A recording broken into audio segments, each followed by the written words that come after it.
কিশোরগঞ্জে হাওর অধ্যুষিত তাড়াইল উপজেলার দামিহা গ্রামে গড়ে উঠেছে শতাধিক হ্যাচারি। হাওরের বিভিন্ন এলাকা থেকে হাঁসের ডিম সংগ্রহ করে এখানেই তুষ পদ্ধতিতে হারিকেনের আলোয় ফোটানো হচ্ছে বাচ্চা। সময় লাগছে 22 থেকে 23 দিন। প্রতিদিন 2 থেকে 2.5 লাখ বাচ্চা ফুটছে এসব হ্যাচারিতে। ডিমগুলা উঠলা করে ঝুড়ির ভিতরে রাখা হয় এবং পাশের ঝুড়ির ভিতরে একটা হারিকেন রেখা ওইটা দিয়ে ওইটার তাপমাত্রা নিয়ন্ত্রণ করে 12 দিন হারিকেনটা দিতে হয়।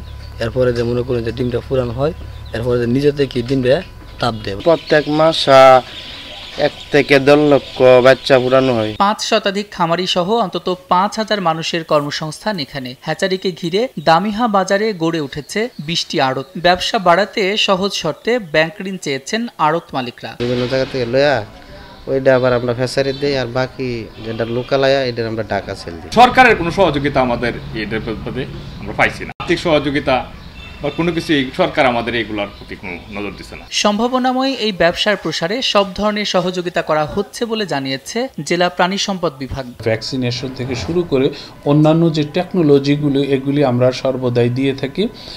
পাশাপাশি ব্যাংক লোনের জন্য বিভিন্ন পরামর্শ দিয়ে থাকি এবং এ ব্যাপারে আমরা ব্যাংকে সরাসরি কথা বলে তাদেরকে লোনের ব্যাপারে আমরা সহযোগিতা দেওয়ার চেষ্টা করে দিই। শীতের 4 মাস বাদে বছরের বাকি 8 মাসে প্রায় 6 কোটি বাচ্চা ফোটানো হয়, যার আর্থিক মূল্য কম বেশি 200 কোটি টাকা।